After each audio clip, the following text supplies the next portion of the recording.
भस्माङ्गरागाय महेश्वराय नित्याय शुद्धाय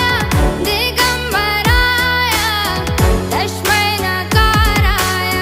नमः शिवाय नित्याय शुद्धाय